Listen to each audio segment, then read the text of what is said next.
voilà, prochaine présentation, il en reste 2 avant cette table ronde.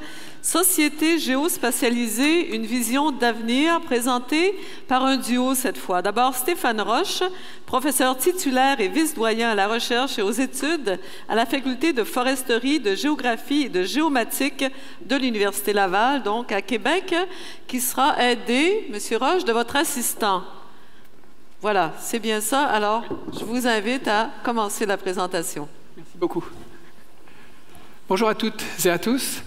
Imaginez que d'ici quelques années, un peu comme dans le film La Boussole d'Or, pour ceux qui l'ont vu, chacun des enfants avait un petit démon, mais c'était un animal. Mais d'ici quelques années, ce petit démon, ça pourrait être une petite technologie qui nous suive partout. Une petite sphère comme celle-là, par exemple. Bonjour Sphero, comment vas-tu aujourd'hui?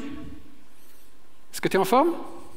Bon, il est timide quand il y a du monde, alors donc il est supposé me dire oui et puis avancer un peu, mais là, visiblement, il a l'air d'être complètement scotché parce qu'il y a beaucoup trop de monde et puis qu'il n'a pas l'habitude d'être dans une salle aussi grande que celle-là.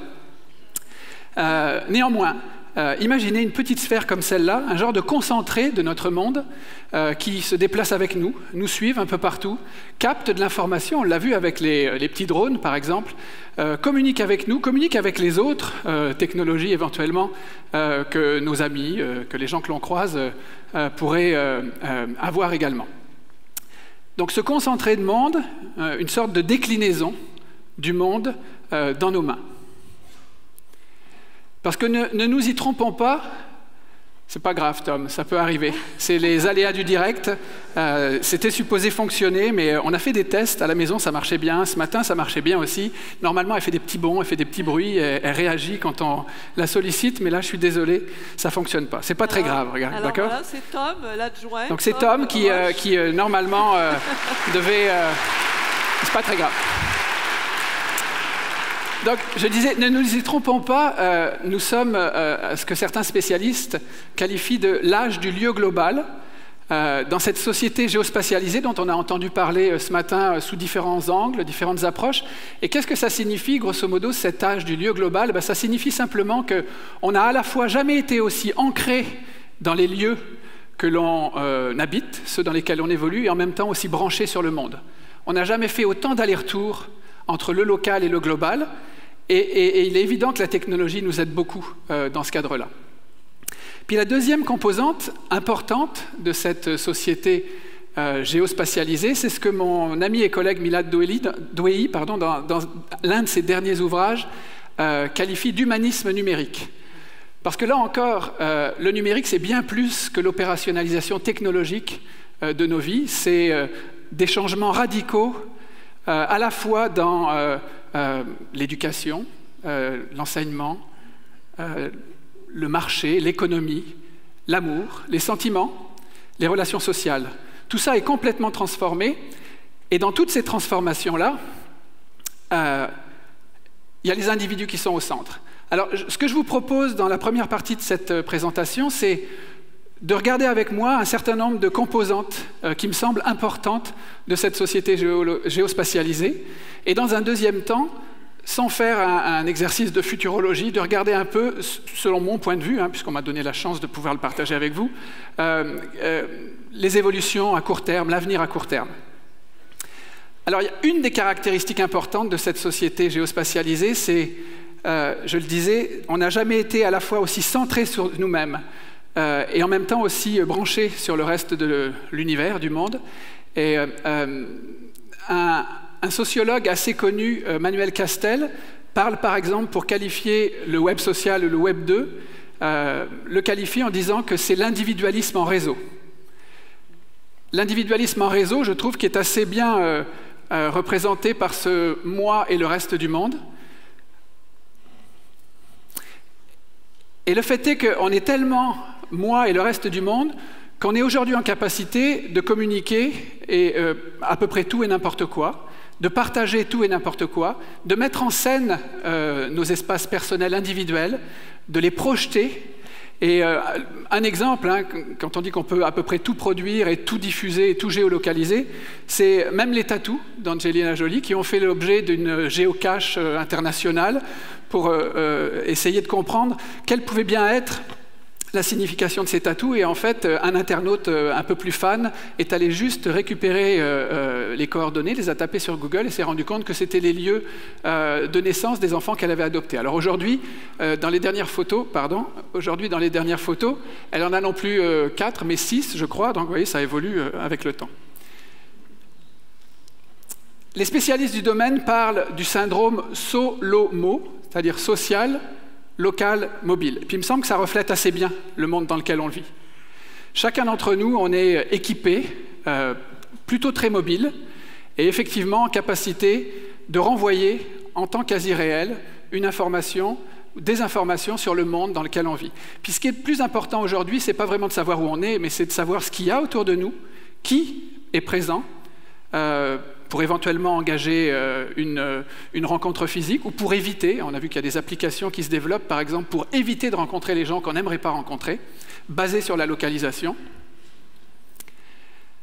Et comme le symbolise la petite sphère que Tom a essayé de faire interagir avec moi tout à l'heure, cette petite sphère, c'est vraiment cette idée d'idées globales qui aujourd'hui sont partout déclinées localement. Puis je trouve que le mouvement Occupy Wall Street est un bel exemple de cette société géospatialisée et de cette idée d'âge du lieu global. C'était à la fois un mouvement international qui a pris une ampleur internationale, mais parti d'un élément très local, enfin d'un lieu très local, Wall Street, qui était le symbole de ce contre quoi les défenseurs du mouvement Occupy souhaitaient s'élever.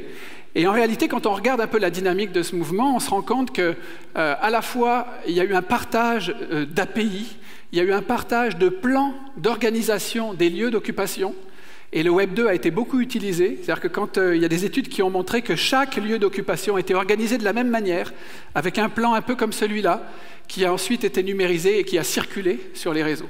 Donc à la fois, c'était un mouvement des mouvements qui pouvaient paraître très locaux, micro-locaux, et puis en même temps, c'était le reflet d'idées, de partage, d'échanges complètement internationaux. Un autre élément de cette société géospatialisée, c'est le géosocial, le domaine du géosocial. Les réseaux et médias sociaux qui aujourd'hui se développent par et grâce à la géolocalisation. Un des exemples dont on entend beaucoup parler, c'est Foursquare, qui a changé de nom récemment, mais Facebook a aussi sa composante de géolocalisation, et d'autres encore, Twitter également. Et aujourd'hui, tout le monde joue le jeu. On voit qu'on peut, si on est le maire d'un lieu, on peut boire gratuitement, etc. etc. Donc vous voyez qu'il y a cette idée de géolocalisation qui s'impose partout. Donc au fond, toutes ces pratiques, tous ces usages nouveaux ont pour conséquence de faire en sorte qu'on produit un nombre de traces exponentielles. Tony, ce matin, parlait du big data, de ce phénomène, de ces masses colossales de données que l'on produit consciemment, quelquefois inconsciemment, et cette question des traces est excessivement importante parce qu'il y a les traces que l'on produit effectivement consciemment, explicitement, et puis il y a les traces que l'on laisse, et qui aujourd'hui, ces traces numériques ne sont plus seulement numériques, c'est pas seulement un cookie sur notre ordinateur ou une information permettant de retracer tel ou tel site que l'on aurait été visité sur Internet. Ces traces-là, aujourd'hui, avec la géolocalisation, sont aussi des empreintes physiques que l'on laisse dans l'espace. Plus ou moins pérennes, souvent beaucoup plus pérennes que l'on ne pourrait le penser a priori. Un exemple de ces traces-là, c'est un phénomène qui se développe beaucoup, c'est la quantification du moi. Et puis Tony en a parlé un peu lorsqu'il évoquait le projet de la route Copenhague. Vous savez, c'est l'idée de ces applications, ces technologies, ces nouveaux usages qui, dans les années 2000, sont apparus et qui fait qu'aujourd'hui, on peut tous et toutes mesurer nos performances lorsqu'on court, lorsqu'on fait du vélo, lorsqu'on fait du kayak, lorsqu'on fait je ne sais quoi encore, peu importe l'activité. En conserver des traces, les partager, comparer nos performances avec nos amis, les membres de nos réseaux sociaux, etc. C'est pas trivial si je vous parle de ça, c'est parce que si vous avez écouté récemment le keynote de Tim Cook, le CEO d'Apple, suite à ce keynote qui présentait en particulier la nouvelle version d'iOS, le système d'exploitation des technologies mobiles Apple, il y a une controverse assez importante qui s'est développée autour de la question des données personnelles, parce qu'il y a une nouvelle application qui arrive sur ces appareils mobiles qui s'appelle Santé. Et cette application Santé, en réalité, à la fois, elle peut être très intéressante parce qu'elle permet, par exemple, elle pourrait permettre, entre les membres d'une famille, de partager des informations un peu sensibles, de conserver un genre d'historique des membres de la famille en termes de pratiques sportives, de santé, etc. Le problème, c'est qu'elle ne fonctionne que si l'on est connecté sur iCloud et que par défaut, et Tim Cook a relativement éludé cette question-là, par défaut, toutes ces informations très personnelles vont se stocker quelque part, et on ne sait pas très bien où, on ne sait pas très bien combien de temps. Elles sont toutes extrêmement localisées, géolocalisées, puisque toutes les performances, toutes les caractéristiques de notre santé sont liées à une localisation à un moment donné, donc un instant T, un lieu L. Et vous imaginez bien, si vous avez moindrement suivi votre cours de géographie 101, que les corrélations, les liens qu'on peut faire entre tout ça sont relativement puissants. Donc tout ça est tout à fait spatial, puis en même temps extraordinairement encourageant pour notre communauté, puis excessivement effrayant pour les individus à une échelle très individuelle, en termes, par exemple, mais je vais y revenir, de protection des données personnelles. Donc ça fait un peu le tour de la lecture que je voulais donner, une lecture très personnelle de cette société géospatialisée, très différente de ce que vous avez pu entendre avant. Et ce que j'aimerais voir avec vous, c'est « et demain ». Alors je le disais, je ne veux pas faire un exercice de futurologie, parce que je ne suis pas un futurologue et que je serais très maladroit, mais plutôt avec vous voir un peu mon interprétation de l'avenir à relativement court terme de cette société géospatialisée. C'est pas très lisible, mais si on regarde la Gartner Hype Cycle, ça nous donne quelques éléments, et je vais m'arrêter sur deux en particulier. C'est la question du tout augmenté et la question de l'intelligence, smart, ça a été évoqué ce matin. Alors tout augmenté, on y est déjà, mais demain on y sera sans doute encore un peu plus. Et on connaît les applications de réalité augmentée, il y en a des relativement classiques, et je remercie Sylvie Daniel, ma collègue du département, de m'avoir prêté cette diapo sur un projet Laval virtuel, qui est un projet très intéressant et qui permet de lire le sous-sol. Les infrastructures enterrées, par exemple. Là, c'est un travail qui avait été fait à l'échelle du campus. Donc on voit tout de suite, pour un gestionnaire d'infrastructure, par exemple, l'intérêt de ce genre d'application. Mais le tout augmenté, ce n'est pas seulement ça. C'est également l'humain augmenté, c'est les vêtements augmentés, c'est l'ensemble des ressources qu'aujourd'hui on est capable de mobiliser pour évoluer dans notre vie quotidienne, qui demain seront complètement intriquées avec du numérique. Et vous avez dû, si vous êtes intéressés tous au géographique, et vous l'êtes, constater que le dernier prix Nobel, là, qui a été décerné lundi matin, a été décerné à une équipe qui a travaillé sur ce que certains médias ont appelé le GPS biologique, hein, c'est-à-dire un certain nombre de fonctions cognitives, et en particulier des cellules du cerveau, qui expliquent ou qui nous permettent de mieux comprendre notre capacité cognitive à se déplacer, à se repérer dans l'espace.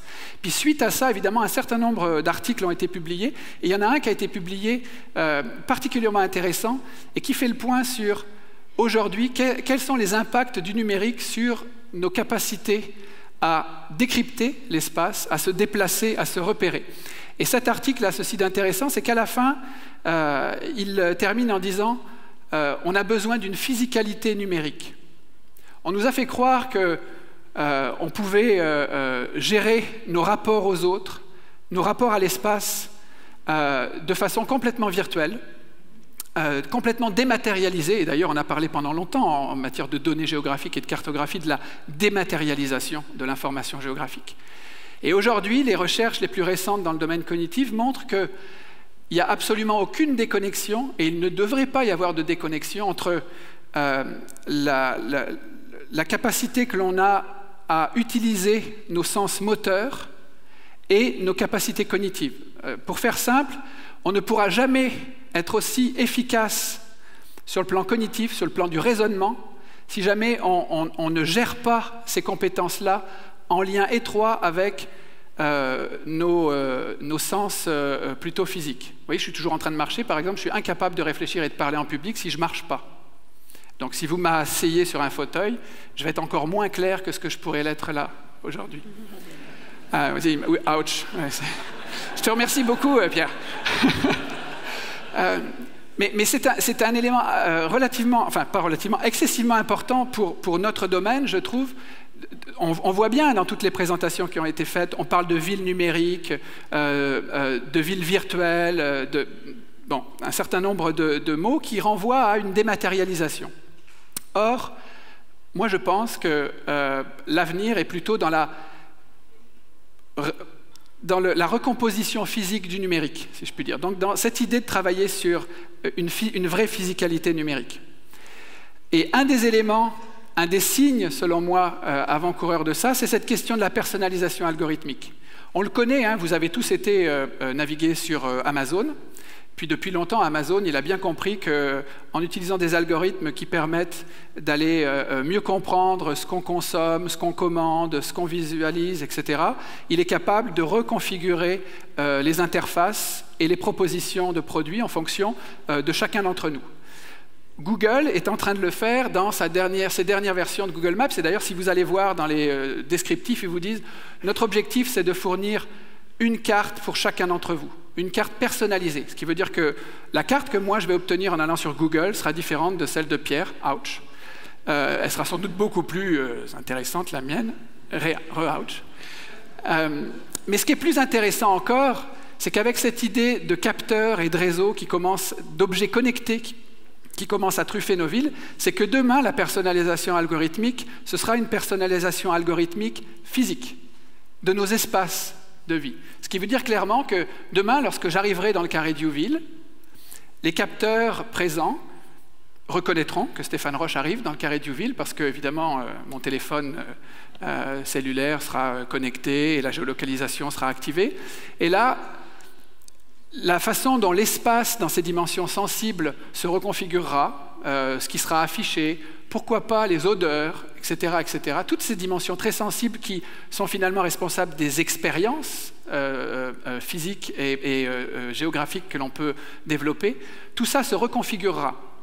Alors vous allez me dire, c'est vraiment de la science-fiction. Pas tant que ça, il y a certaines entreprises, une par exemple dans la région de Québec, qui travaillent sur ces questions-là, sur des espaces qui renvoient par exemple des trames sonores différentes selon les personnes qui sont là, etc., etc. Donc, le demain de la société géospatialisée, à mon avis, est en partie lié à cette question de la personnalisation algorithmique physique des espaces. Et puis, évidemment, tout ça est possible parce qu'il y aura de l'intelligence partout. On va être évidemment beaucoup plus intelligent, comme il y aura des capteurs partout. Donc, dans nos villes, je ne vais pas revenir là-dessus. Hein, le conférencier précédent et puis Tony ce matin ont donné des beaux exemples de comment on peut dépasser cette vision plutôt réductrice de la smart city portée par les grands géants des technologies de l'information.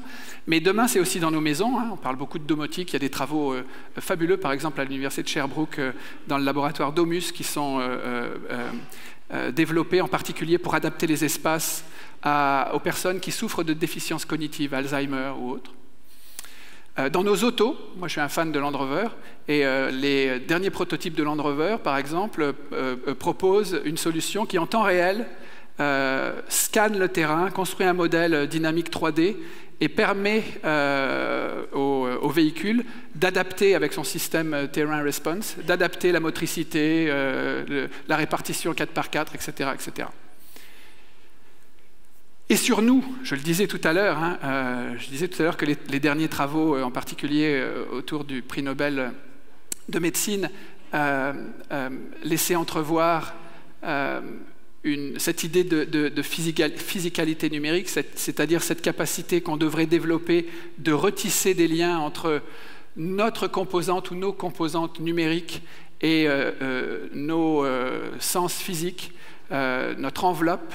Il y a beaucoup de travaux qui sont faits là-dedans et certains collègues de mon département travaillent par exemple avec un centre de réadaptation ici, le CIRIS, pour essayer de mieux comprendre comment se réarticulent les relations entre un individu et l'espace ou les espaces dans lesquels il évolue, selon certaines, par exemple, certaines, je vais y arriver, oui, certaines déficiences ou à la suite d'un accident, imaginez une amputation par exemple, les chercheurs ont montré clairement que la façon dont on interagissait avec l'espace avant et après une amputation est complètement différente.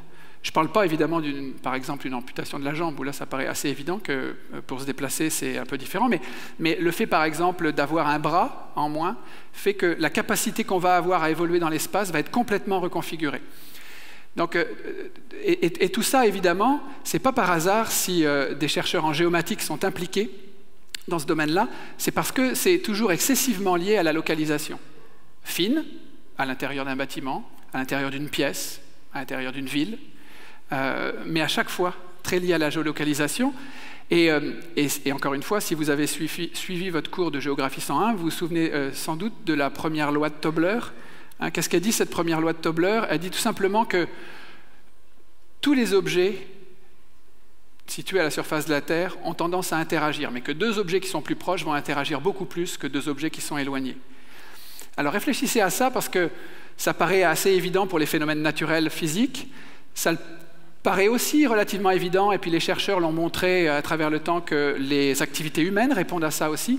Mais quand on est dans le numérique, on nous a souvent laissé croire que le numérique allait balayer le temps, l'espace, etc. Et que, en particulier, on allait être capable d'interagir aussi bien, peu importe qu'on soit proche ou loin. Les travaux récents montrent que ce n'est pas si évident que ça. Oui, il est clair qu'on est capable d'être à la fois là où on est et puis là où nous projette une image, une communication, etc. Mais on est quand même aussi toujours très ancré dans le local. Je vais terminer là-dessus. Évidemment, tout ça pour le meilleur et pour le pire.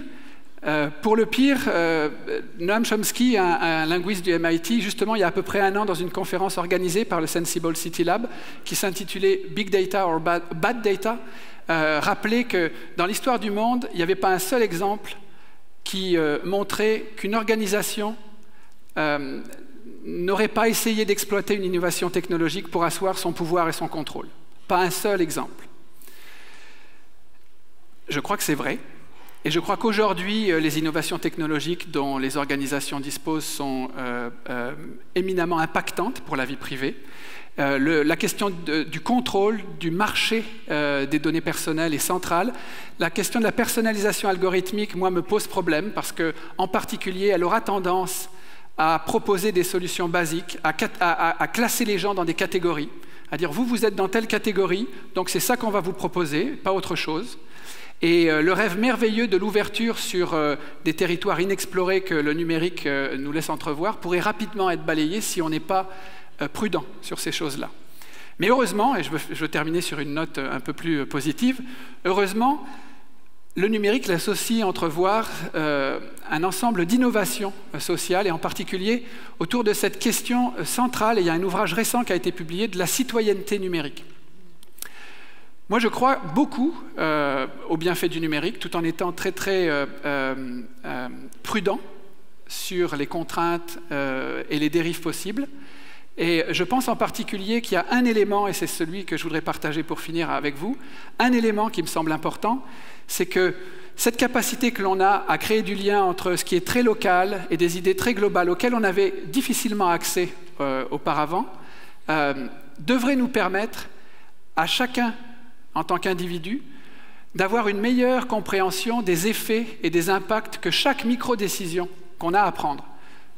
Investir ici, décider de s'installer là, de prendre tel mode de transport plutôt qu'un autre mode de transport, d'aller habiter dans le périurbain plutôt que d'habiter dans le centre-ville. Chacune de ces décisions que l'on prend à la suite les unes des autres dans notre vie, sans jamais vraiment se poser la question de quel est l'impact de cette décision sur mon quartier, ma ville, mon pays, le monde. Aujourd'hui, et puis c'est un peu ce que nous montrait Tony ce matin en disant diffuser les données, Faites comprendre aux gens qu'à travers les données, ils peuvent être mieux à même d'interpréter leurs propres décisions.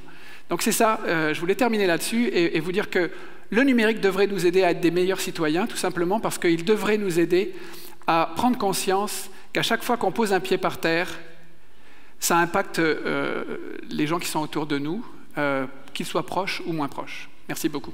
Et voilà le retour de l'objet. Alors, est-ce que tu es capable Ah, il est capable d'interagir un peu. Est-ce que tu es content d'être ici? Oui, il est content d'être ici. C'est qu'il était très timide et très scotché tout à l'heure. Là, il était plus capable de faire quoi que ce soit. Mais là, ça va beaucoup mieux. Ça va mieux. La période de l'apprentissage est passée. C'est ça. Voilà. Tiens, La machine s'est apprivoisée. Merci, Merci Tom. Merci, Stéphane Roche.